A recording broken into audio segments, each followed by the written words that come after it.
नमस्ते प्रणाम। मैं हूँ संजू यादव। सभी दीदी बहनी का स्वागत है।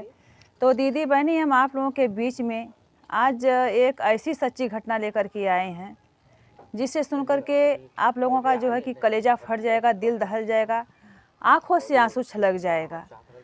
तो देखिए, निस दिन पाप बढ़ता ही जा रहा है। एक दिन ऐसा नहीं है कि कोई घटना नहीं हो रही है। तो दीदी बहनी देखिए, अभी तो अनुराग की आग ठंडी भी नहीं हुई, सत्यम बिंद की आग ठंडी भी नहीं हुई, सबके कलेजे में दहक रही है। अभी एक तीसरा घटना घट गया है। यह घटना है दीदी बहनी, तेजी बाजार राजेपुर गांव है, जिला जौनपुर है। तेजी बाजार राजेपुर गांव है, जिला जौनपुर है। वहीं की निवासी एक महिला है जिनका नाम है सुभद्रा निषाद। सुभद्रा निषाद के 4 बच्चे हैं, 2 बेटियां हैं, 2 बेटे हैं। और बड़े बेटे का नाम है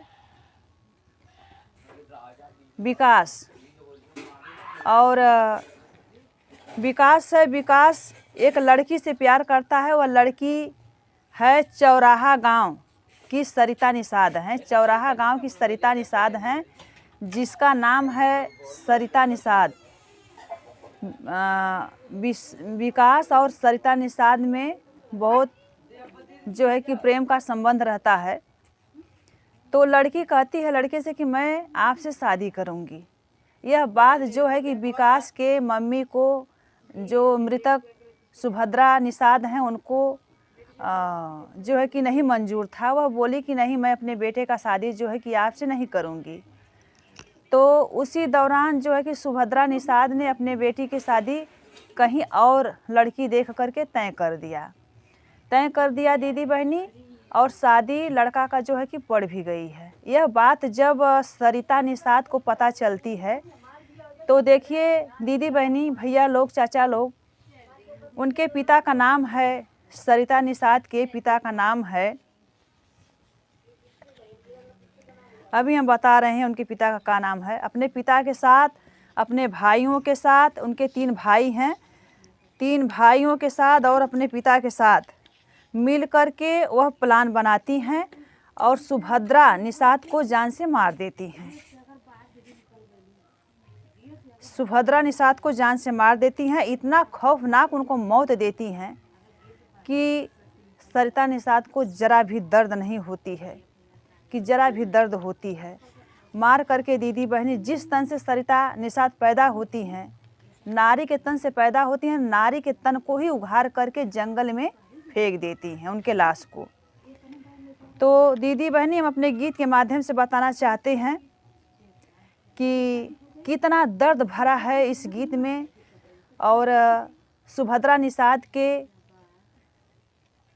हक के लिए मैंने एक गीत लिखा है। गीत बहुत ही दर्द भरा है।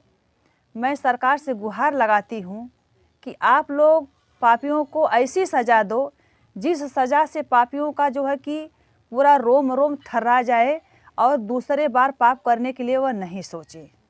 तो चलिए दीदी बहनी, देर ना करते हुए वह दर्द भरे गीत को हम आप लोगों के बीच में प्रसारित करने जा रहे हैं।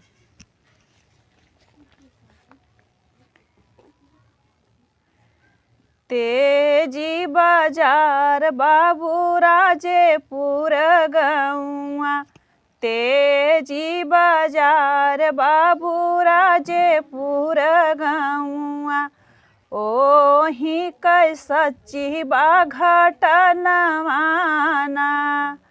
ओही कै सच्ची बा घटनवाना, राजेपुर गौआ, राजेपुर गौआ कै सुभद्रा बहिनिया, राजेपुर गौआ कै सुभद्रा बहिनिया, उनके संग घटनी घटनवाना,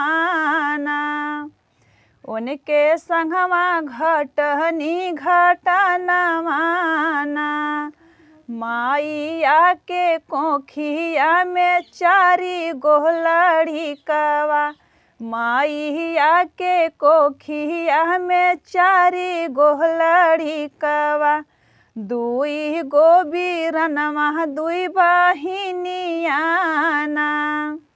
दुई गो बीरनमा दुई बहिनियाना।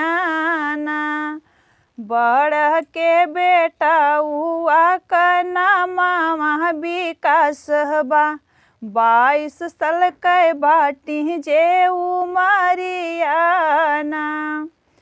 बड़ के बेटा उआ का नामा विकास बा, 22 साल का बाटी जे उमरियाना। चौराहा गाँव का सरिता,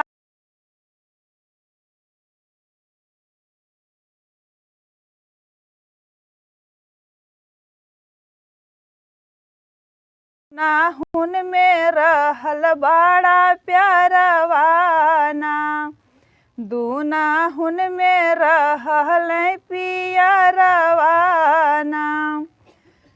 दुनाहुन में चलत रह शादिया कबतिया, दुनाहुन में चलत रह शादिया कबतिया।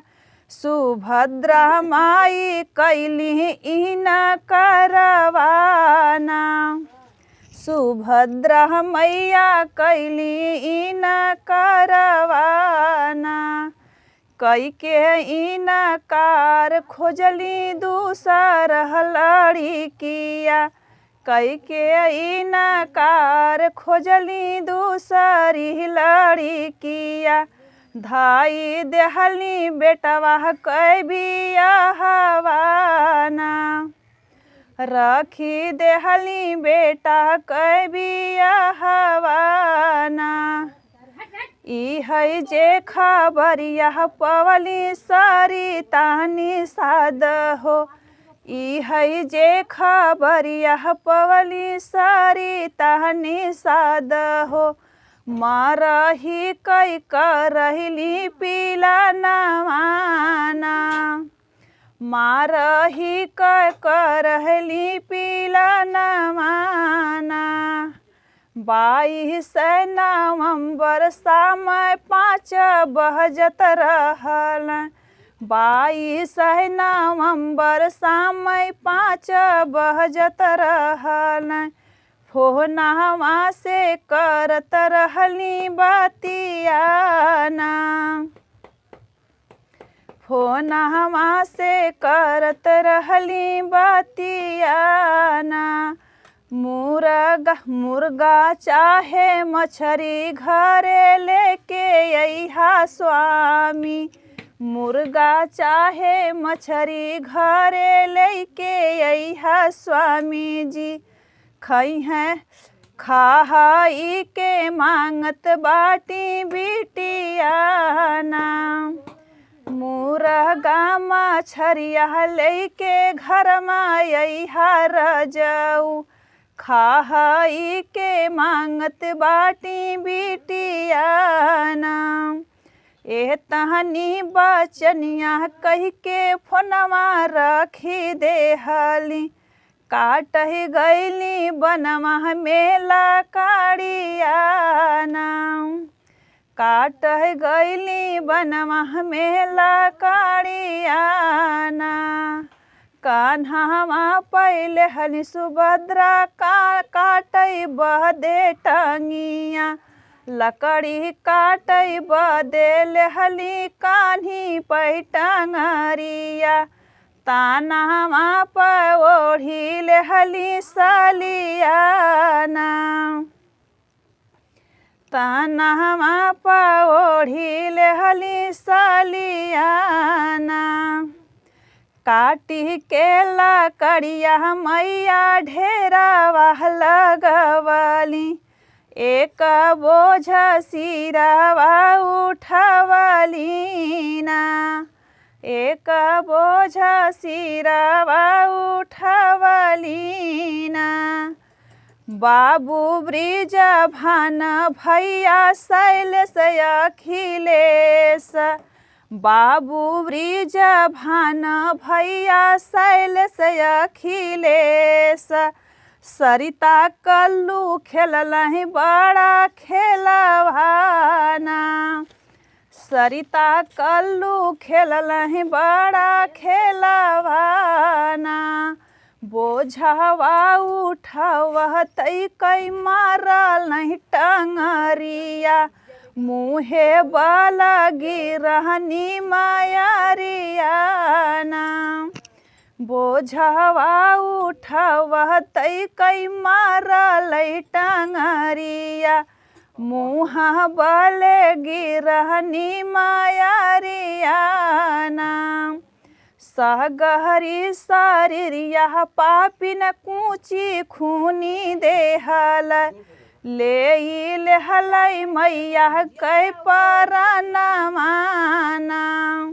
सहगहरी शरीरिया पापिन कूची खूनी देहल।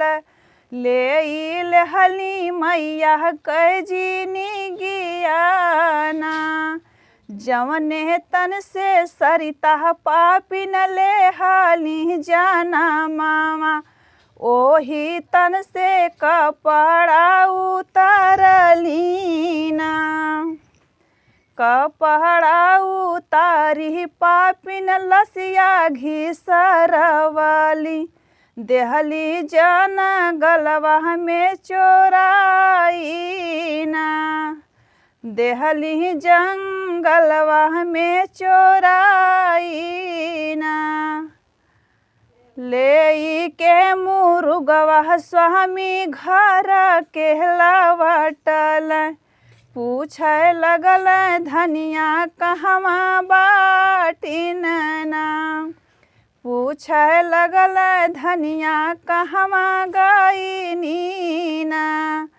7 बजे रतिया के लगली खोजाए। नाही मिलली सुभद्रा मायरियाना। एक ही पड़ोसिन देखले। एक ही पड़ोसिन देखले रहली जेउन के।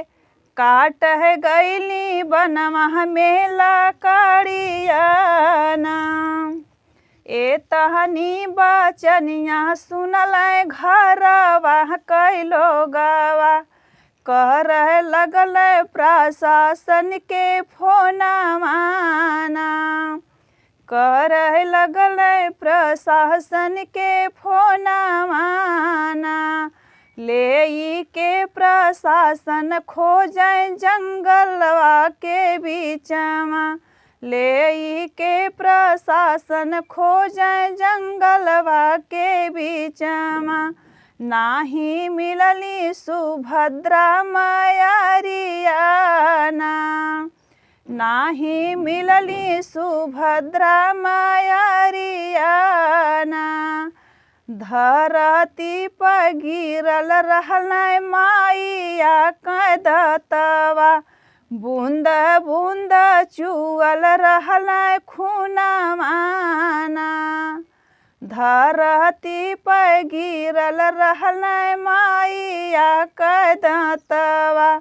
बूंद बूंद चुअल रहल खूनवाना। रतिया के जवने दरी खोजय अधिकरिया। नाही मिलल ओही दरी लसियाना। 10 बजे दिनावा में ओही दरी मिलली। कूचल काचल मैया कैजे लसियाना। 10 बजे दिनावा में ओही दरी मिलली। कूचल काचल माई कैसरियाना। जनता का मांग सरकार से चिल्लाई। जनता करई मांग सरकार से चिल्लाई। मारा विजय सवा का घरवा दा गिराई। मारा ब्रिज भवना का घरवा दा गिराई, पापियन के देता तुम आई ना, पापियन के देता तुम आई ना। तो दीदी बहनी, यह जो है कि सुभद्रा बहन का दर्द भरा उनके जीवन में जो घटना घटी है, हम गीत के माध्यम से आप लोगों को बताए हैं। तो ज़्यादा से ज़्यादा उनके सपोर्ट के लिए, उनके न्याय के लिए इस गीत को ज़्यादा से ज़्यादा जो है कि आप लोग शेयर करें, सपोर्ट करें, ताकि उस बहन को इंसाफ मिल सके। तो चलिए दीदी बहनी, इस गीत को हम लोग भी गाना नहीं चाहते हैं, पर क्या करें, ऐसी ऐसी घटना निस दिन हो रही है कि जो कि न्याय के लिए हम लोगों को गीत गाना पड़ता है। तो चलिए, धन्यवाद।